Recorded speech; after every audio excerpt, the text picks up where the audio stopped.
Nesse vídeo, nós definiremos uma noção mais forte de continuidade para funções, que é a continuidade uniforme, a qual mostraremos em seguida ser equivalente à noção usual para funções definidas em intervalos compactos.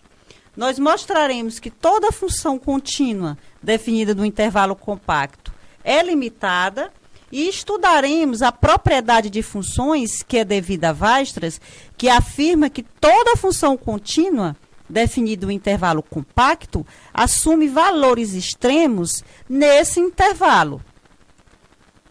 Vejamos então a definição. Uma função f de em R é uniformemente contínua se a seguinte condição for satisfeita. Dado epsilon positivo, existe um delta positivo, tal que, se x e y são dois pontos de I, de modo que o módulo de x menos y seja menor do que delta, então o módulo de f de x menos f de y é menor do que epsilon.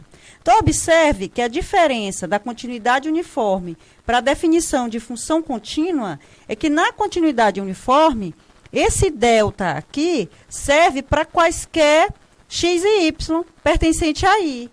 Já na definição de função contínua, o delta ele depende do ponto x0 fixado.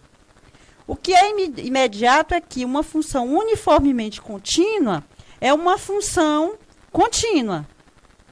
O teorema que veremos agora, ele nos fornece uma importante classe de exemplos de funções uniformemente contínuas. Então, toda função contínua definida no intervalo compacto AB na reta é uniformemente contínua. Então, vamos demonstrar.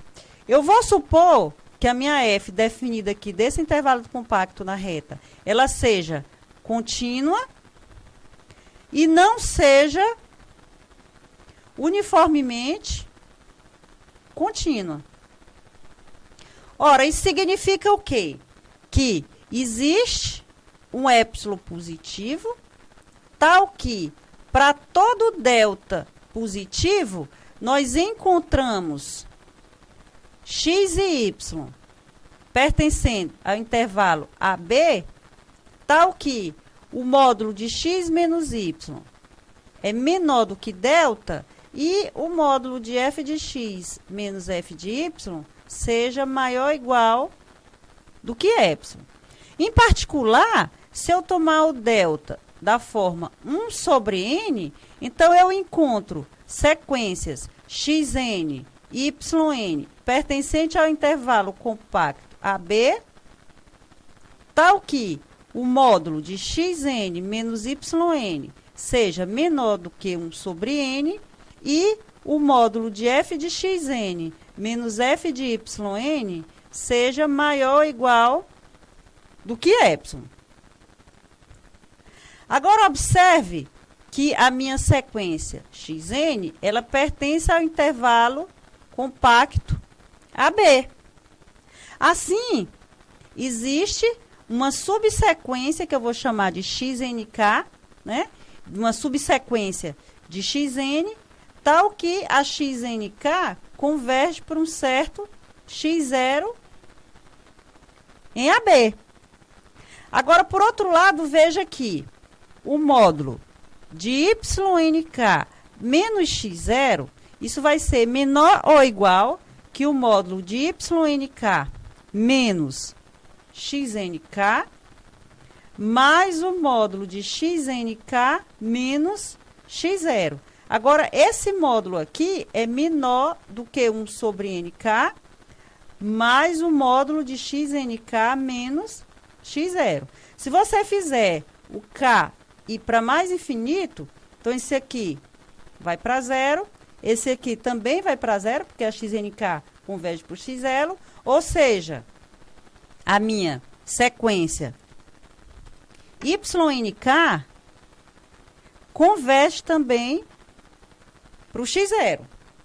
Assim, o módulo de f de xnk menos f deynk, isso vai convergir para o módulo de f de x0 menos f de x0, que vai ser 0.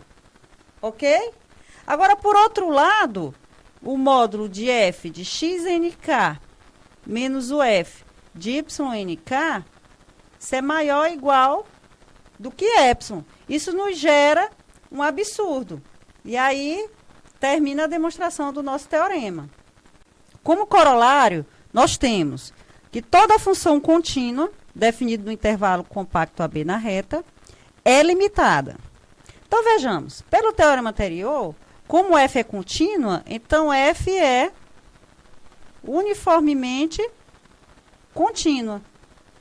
Portanto, para epsilon igual a 1, existe um delta positivo, tal que para x e y pertencente a AB, tal que o módulo de x menos y é menor do que delta, isso implica que o módulo de f de x menos f de y é menor do que o 1. Agora eu vou fazer o seguinte, eu vou escolher números reais da seguinte maneira. Eu vou chamar o A do meu x índice 0, que vai ser menor do que o x índice 1, que vai ser menor reticências, que vai ser menor do que o x índice k, que é o que eu vou chamar de B. De modo que o x índice i menos x índice i menos 1 seja menor do que delta para todo i igual a 1 até k. E vou chamar de m o máximo entre os seguintes números: módulo de f de x índice 0 até o módulo de f de x índice k. Ok?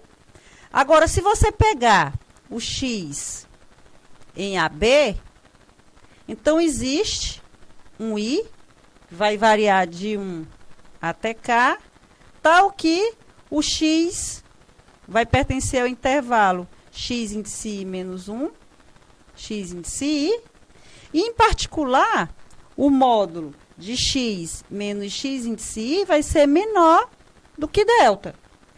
Assim, o módulo de f de x, isso vai ser menor ou igual que o módulo de f de x menos f de xj mais o módulo de f de xj. Mas isso vai ser menor do que 1 mais o m. Então, a minha função f, ela é limitada. Vejamos agora a propriedade de funções que é devida a Weierstrass. Diz o seguinte: se f de AB em R é uma função contínua, então existe x índice m minúsculo e x índice m maiúsculo, dois pontos em AB, tais que o f de x índice m minúsculo é o mínimo de f de x, tal que x está em AB, e f de x índice m maiúsculo é o máximo de f de x, tal que x está no intervalo AB.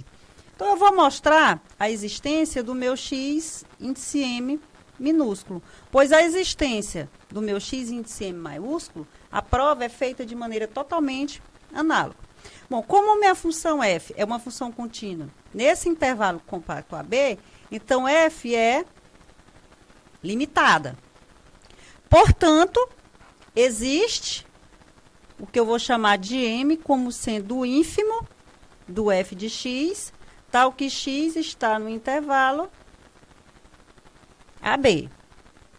Agora, a definição do ínfimo me garante a existência de uma sequência que eu vou chamar de x índice n nesse intervalo AB, tal que o f de x índice n converge para o m.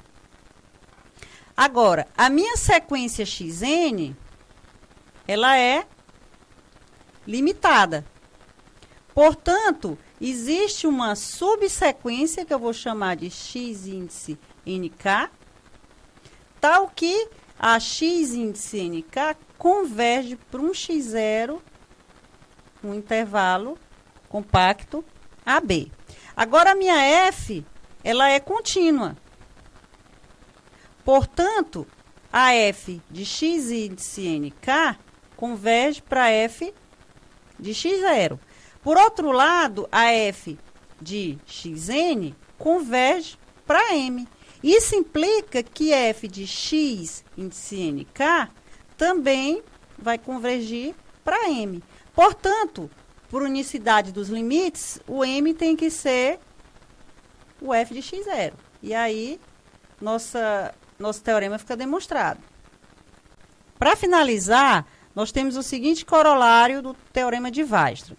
Se f de AB em R é uma função contínua, então existem reais C menor ou igual que D, tais que a imagem de f é o intervalo compacto CD. Vejamos. O teorema de Weierstrass nos diz que existem x índice m minúsculo e x índice m maiúsculo, tal que f de x índice m minúsculo, isso é, o mínimo dos f de x, tal que x pertence ao intervalo AB, e f de x índice m maiúsculo é exatamente o máximo dos f de x, tal que x pertence ao intervalo AB. Eu vou chamar esse f de x índice m minúsculo de C e esse f de x índice m maiúsculo de D.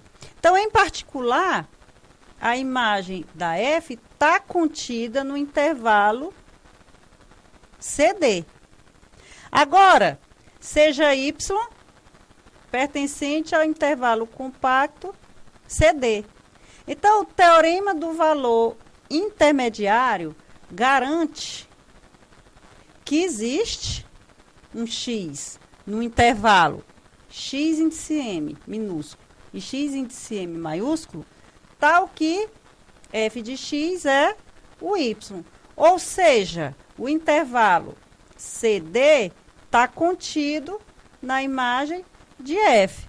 Portanto, concluímos que o intervalo compacto CD é exatamente a imagem de f, e aí encerramos nossa demonstração. Termino aqui mais uma videoaula. Espero ter contribuído para o aprendizado de vocês. Até a próxima.